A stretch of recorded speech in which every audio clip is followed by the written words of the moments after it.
Assalamualaikum warahmatullahi wabarakatuh. Saudara sekalian, hari ini saya menghadiri pengukuhan guru besar yaitu Profesor Dr. Muhammad Asrarun Ni'am Saleh, MA, sebagai salah satu pengurus Majelis Ulama Indonesia, ketua yang membidangi fatwa, dan memperoleh gelar profesor di bidang fikih di UIN.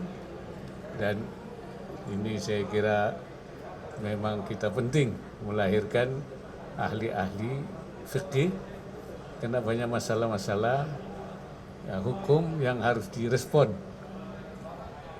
Masalah-masalah politik, masalah ekonomi, masalah budaya, masalah sosial, yang dimensinya itu juga domestik bahkan juga global. Ini harus direspon sehingga Islam bisa memberikan respon menjawab berbagai. Dan banyak hal-hal yang dulu belum ada sekarang ada. Banyak yang dulu sudah ada tapi tidak lagi relevan dengan sekarang sehingga perlu adanya pembaharuan. Oleh karena itu ahli-ahli seperti ini memang dibutuhkan dan perlu diperbanyak. Saya kira itu ya. Assalamualaikum Pak, saya Fauzia dari Republika Pak. Izin terkait fatwa-fatwa ini Pak, kan kita saat ini ada di era digital begitu Pak. Kedepannya Pak, fatwa-fatwa yang sebaiknya seperti apa untuk di kalangan milenial saat ini Pak untuk bisa menerima fatwa-fatwa tersebut khususnya generasi muslim. Kedua, satu lagi Pak, kemarin kan Bapak memimpin rapat terbatas tentang Papua ya Pak. Dalam rapat tersebut apakah juga dibahas mengenai ini Pak, pembebasan sandera pilot Susi Air Pak, karena kan pihak aparat menyebutkan bahwa sudah mengetahui titik koordinat, tapi dari pihak Selandia Baru meminta untuk tidak ada kekerasan. Upaya dari pemerintah seperti apa Pak? Terima kasih. Ya, kalau sistem digitalisasi fatwa dan itu saya kira menjadi kebutuhan ya, sehingga fatwa-fatwa itu bisa diakses oleh siapapun. Bahkan sekarang kan bisa memperbandingkan fatwa Indonesia tentang satu masalah, bagaimana di Timur Tengah, bagaimana di fatwa di Mesir, di Darul Fatwa, bagaimana di Saudi, bagaimana, sehingga ada lebih mudah kita. Jadi kalau sebelum kita membahas fatwa, maka kita cari dulu fatwa-fatwa itu seperti apa, fatwa di sana seperti apa, kemudian di Indonesia seperti apa. Bisa saja berbeda dengan alasan karena tempatnya berbeda, waktu berbeda. Nah, dan juga setelah itu di-share, sehingga kita tidak sulit untuk mengambil fatwa, terutama untuk kaum milenial ya.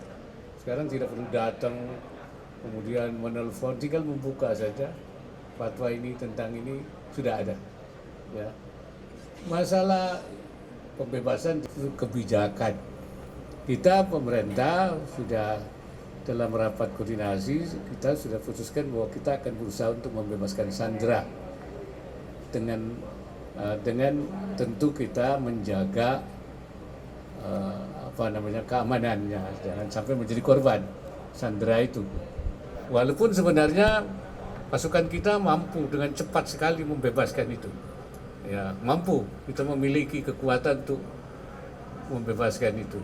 Tetapi kita juga tentu memperhitungkan jangan sampai sandera itu cedera. So, ini kan pilot asing. Jadi harus kita jaga betul. Karena itu kita mengutamakan diplomasi ya untuk bisa membebaskan itu. Tapi juga kalau memang diperlukan tentu akan ada langkah-langkah lain yang kita ambil. Saya kira itu. Baik Bapak, izin Ayu dari Warta Ekonomi Pak, terkait dengan jabatan Pak Erick Thohir yang merangkap 2 jabatan sebagai Ketua PSSI juga. Apakah ada jaminan pemerintah bahwa hal tersebut tidak akan mengganggu kinerja sebagai menteri dan dapat profesional ke depannya, mengingat banyak pengamat yang menilai federasi prestasi setelah dipegang menjabat. Terkait juga Pak, mohon izin kepada Pak Menpora, sebelumnya telah menyampaikan keinginannya untuk mundur secara informal dari jabatan Menpora Pak. Apakah Istana setuju dengan hal itu dan apa pertimbangannya? Kalau memang setuju, adakah kriterianya Pak untuk menggantikan? Terima kasih Pak. Gini ya, jadi kalau ada rangkap jabatan kan memang banyak yang rangkap jabatan selama ini. Banyak menteri menjadi ketua cabang olahraga itu banyak. Untuk mendongkrak, memberikan ke cabang olahraga banyak. Jadi kalau seorang menteri merangkap, misalnya sekarang Pak Erick Thohir merangkap PSSI, itu memang bukan satu-satunya ya, sudah banyak dan tidak ada masalah sepanjang diizinkan oleh presiden. Ya, tinggal presiden izin apa tidak, itu masalahnya. Masalahnya Pak Menteri Olahraga itu nanti urusannya itu presiden ya yang jawab. Nah, kenapa Menteri Olahraga ini? Saya kira beliau sendiri ini ada sampai itu ya. Ya, terima kasih Pak Wakil Presiden. Kemarin Pak Presiden sudah menyampaikan kenapa saya, karena saya Menteri Olahraga. Saya akan konsentrasi ke satu cabur, tentu tidak adil buat saya sebagai Menteri Olahraga yang mengurusi banyak cabur, kemudian akan fokus dan konsentrasi ke olahraga. Itu saja. Nah, tunggu. Ya, Bapak Presiden sudah menyampaikan bahwa saya sudah matur kepada beliau. Ya, presiden sudah bilang bahwa sudah terima, dan Pak Erlangga sebagai di partai katanya sudah sedang menyiapkan ya, penggantinya, jadi nggak ada masalah. Dan saya tadi juga mengharap bahwa UIN terus mencetak ahli-ahli ya fikih ini, karena memang dunia kita membutuhkan. Seperti apa itu kemudian selama ini memang sudah dilakukan, tapi seperti apa untuk mengakselerasi? Saya kira Bu Rektor bisa menjelaskan apa yang dilakukan oleh UIN. Oh, iya, baik. Terima kasih kehadiran Bapak Wapres sangat memotivasi UIN Syarif Hidayatullah Jakarta untuk lebih mengembangkan khususnya cabang ilmu bidang fikih. Sudah banyak tokoh dari UIN Jakarta yang menjadi faqih, menjadi pengurus di Komisi Fatwa MUI, dan ini merupakan bagian yang penting dalam pengembangan fikih dan khususnya posisi MUI di dalam negara Republik Indonesia, posisi fatwa dan kaitannya dengan kebijakan publik ini sangat penting.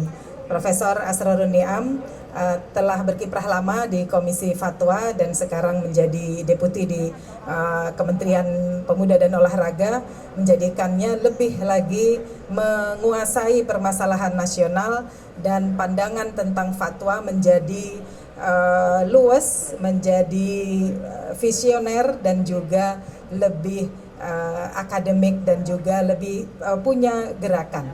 Untuk itu fikih di UIN Jakarta harus juga perspektif inovatif dan juga menjawab semua permasalahan yang ada, dari mulai pandemi COVID, kajian-kajian ekonomi syariah, kajian-kajian hubungan negara dan agama, sehingga umat Islam dan juga bangsa Indonesia menjadi tenang, punya landasan hukum, pandangan agama yang dibutuhkan oleh masyarakat. Terima kasih. Oke, terakhir, izin Pak Wapres, saya Anto dari Harian Kompas, Pak. Terkait kinerja pemerintah, survei Litbang Kompas terakhir itu menunjukkan kepuasan responden terhadap kinerja pemerintahan Presiden Jokowi dan Wapres Pak Ma'ruf Amin itu pada Januari 2023 kemarin hampir 70%, Pak. Tepatnya itu 69,3%. Itu meningkat dibanding Oktober 2002 yang hanya 62,1%, Pak. 62,1%. Namun ada beberapa indikator yang kepuasannya itu masih di bawah 50%, Pak. Misalnya soal pemberdayaan petani nelayan, penyediaan lapangan kerja, pengendalian inflasi, mengatasi kemiskinan, pemberantasan suap dan jual beli kasus, memberantas KKN, dan perlakuan setara aparat hukum terhadap semua warga negara, Pak. Mohon tanggapannya Pak Wapres. Terima kasih. Ya, kita tentu pemerintah merasa bangga ya, karena ada kenaikan indeks prestasinya secara keseluruhan ya. Terhadap yang tentu masih indeksnya masih buruk, itu menjadi perhatian kita. Dan masalah inflasi memang itu masalah-masalah yang ada kaitannya dengan tantangan global. Ya, itu di dunia semua, bahkan kita dianggap masih lebih baik. Inflasi kita itu ada yang sampai di atas 20, ada yang 12, ada yang 9. Nah, kita ini kan berkisar masih. Ya, walaupun begitu kita terus berusaha melakukan upaya-upaya untuk menekan inflasi. Dan 2023, 2024 ini diperkirakan oleh kita akan turun. Bahkan 2024 itu mungkin 1 lebih saja. Ini prediksinya ya. Nah, jadi memang ini ada yang memang bukan ada tidak, memang karena ada tantangan yang sejak lama menjadi masalah kita, dan tentu akan kita masalah petani, masalah pupuk, masalah-masalah seperti itu. Ya, saya kira itu.